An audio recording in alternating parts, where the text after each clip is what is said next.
Hello, boys and girls. This is going to be the last day of our Unit 7 study, and we're going to look at a story that's in our Mentor Read Alouds.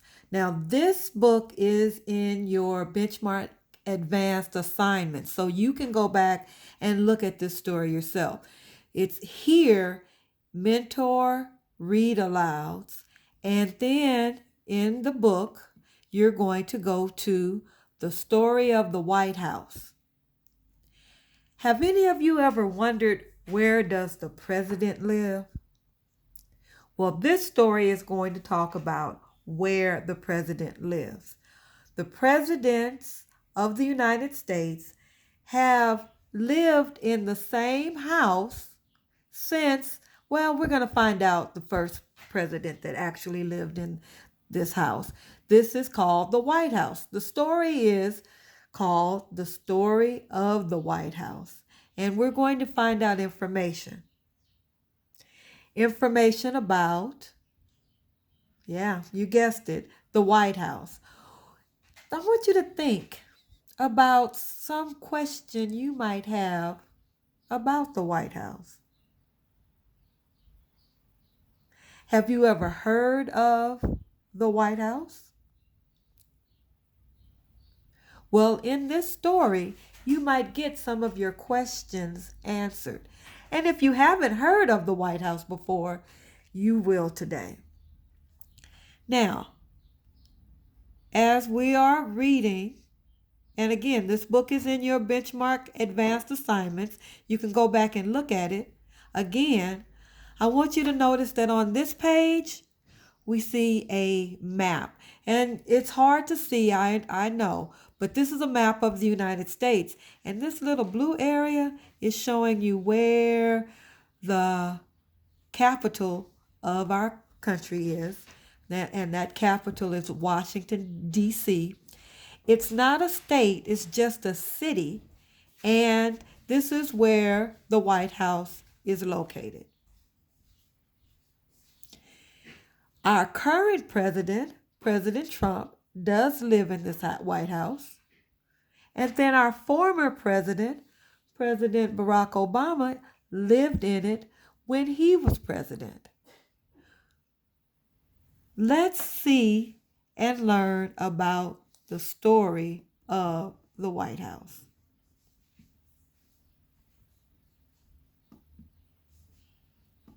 The story of the White House. The White House in Washington, D.C. is home to the President, the First Family, and their pets. In 1791, George Washington chose the land for the new White House. However, he never lived there because it took many years to complete the mansion. Finally, in 1800, President John Adams and his family moved in. Many changes have taken place in the White House over the years.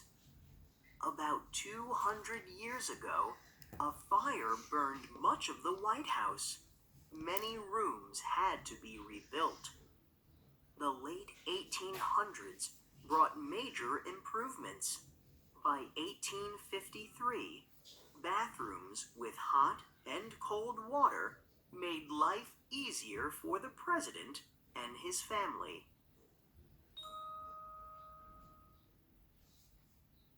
In 1879, Rutherford Hayes was the first president to have a telephone. The White House telephone number was the number 1. Electric lights replaced gas lamps in 1891. President Harrison and his wife feared turning on the new lights. They were afraid the new lights were unsafe. In modern times, presidents have made important speeches over radio and on television. Today, the internet helps the president communicate with people all over the world. The White House even has a website. The future will bring even more improvements to the White House. What do you think they might be? Technology comes to the White House. 1879. Telephone first used. 1891. Electric lights installed. 1922. First radio installed. 1952. White House appears on television. 1992. Email first used at the White House. Okay. I wanted to catch it before it continued on. Let's go back and take a look at some of this information. Boys and girls, last week when we were reading our other story about school days, we had pictures that had writing under them, under the pictures. We were talking last week about captions. In this story, this is another informational text. That means we get information. This story is about real and actual things, and it's a social studies lesson. So this is part of our American history. In this story, we don't have captions. So we have to kind of figure out what's going on in this picture as well as this one. Now, I wanted to go back and discuss some of the information that was told to you in the story. Okay, the White House in Washington, D.C. is home to the president, the first family, and their pets. Now, the president, if he has a wife and children, those people are what we call the first family. All right? So, the president, his family, and even their pets live in the White House. I know with President Obama, they ended up getting, I think it was 2 dogs. And so they had pets living with them in the White House, just like you would have your pets living with you in your own home. Now, George Washington was our first president, but he didn't get a chance to live in the White House. But he did do something that's important, a key detail. Something that is a key event in this story is in 1791, that's almost 300 years ago, George Washington chose the land for the new White House. He chose the land. He decided where the house was going to be built. However, he never lived there because it took many years to complete the mansion. While he was president, they were building the White House, but he was no longer president when they finally finished it. It took them many years to build the White House.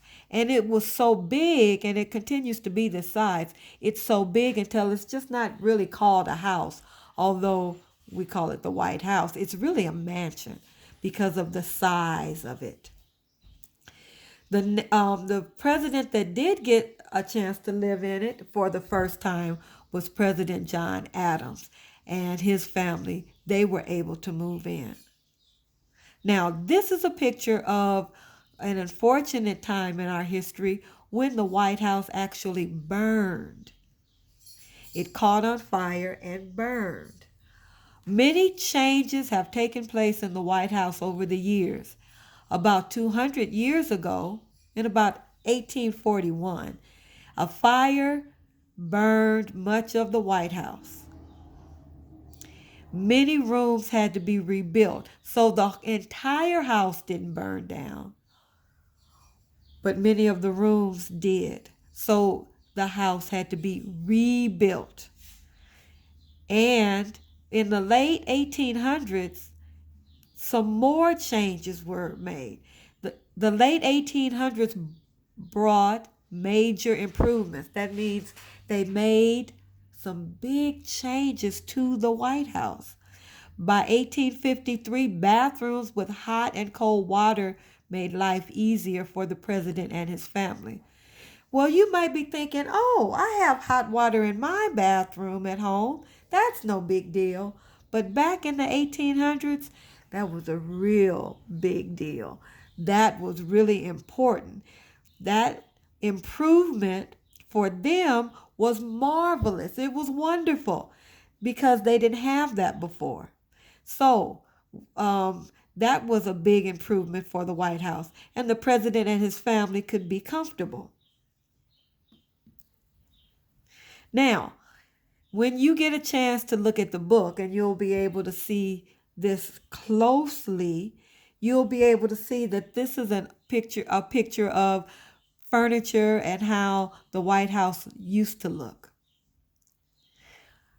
On this page, we got some more important events going on. In 1879, Rutherford Hayes, and he was a president. Also, he was the first president to have a telephone. Wow, back in 1879. The timeline at the bottom, this is just another way to show important information. We call this a timeline because you can see the blue part is like a line, and then it has different dates on it showing different events. In 1879, telephone first used in the White House. This is what was happening in the White House. Now, I think some of you might know your mom's telephone number or your dad's, but back in 1879, we didn't need a lot of numbers. They didn't have a lot of telephones back then, almost, 200 years ago. So the White House telephone number was the number 1. Imagine that. You only had to have one number to call the White House, and that was the number 1. If you dialed that number, you could get the White House. That was a good number to have for the White House, don't you think? Since it's the most important house in our nation. That's where the president lives. That's no longer true now, though. You have to know the whole phone number now for the White House is more than just one number, and it's definitely not the number 1. Then we see some more information. Electric lights replaced gas lamps in 1891. Before electricity was used, they had gas lamps, kind of like the gas that lights your oven. So they had little gas lamps to light the White House. But in 1891, they switched to electricity. But something strange also happened. President Harrison and his wife feared turning on the new lights. They were afraid of using those new lights. Why were they afraid? Well, our story says they were afraid the new lights were unsafe. They weren't used to those new lights yet.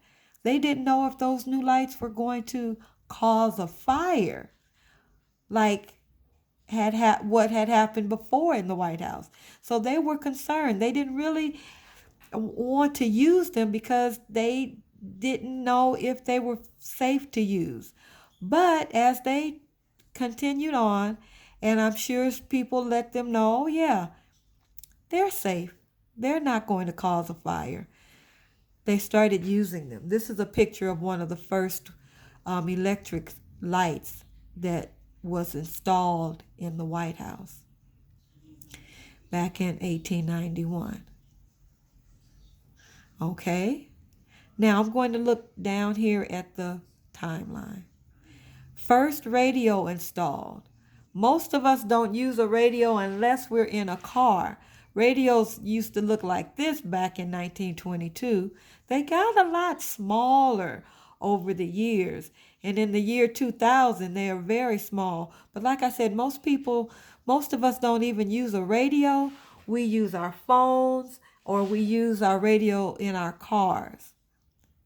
But this was another way to give out information, was over the radio.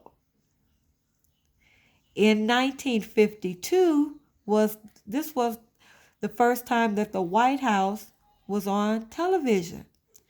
This was a news reporter, and he was interviewing the president at that time. That was a big move forward for our country and also for the White House, because now televisions were being used. They didn't have color televisions yet, but they did have color. They did have television. And then finally, it says the email was first used at the White House. And email was first used in 1992. Our story also told us about the internet. It says, in modern times, presidents made important speeches over radio and on television, and presidents still do that. But today, the internet helps the president communicate with people all over the world. The White House even has a website. So you can Google the White House website, and this is it. This is the website for the White House, whitehouse.government. So we see that because this is one of the most important things that are going on right now, this is the picture on the White House's website. We see our president, we see our vice president, and we see the men in his cabinet, the president's cabinet or the president's committee that is helping him to deal with this coronavirus. All right, so the future will bring even more improvements to the White House. What do you think they might be? We had the improvement of the first telephone, electric lights being used, radios being used, and then television, and now computers, and the White House now has internet and can send emails, and the White House even has its own website. I wonder what will be the next area of improvement. That's something for you to really, really think about. Or what kind of improvements would you make if you were president? All right. In your journals or on your note paper today, I want you to think about this topic. Okay, I've clicked on the wrong one. It would be fun to visit the White House because, and I want to give you another one.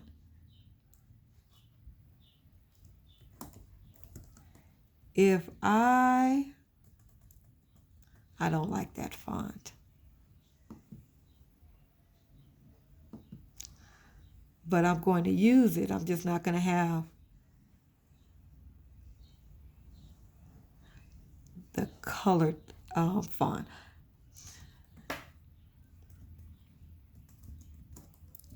If I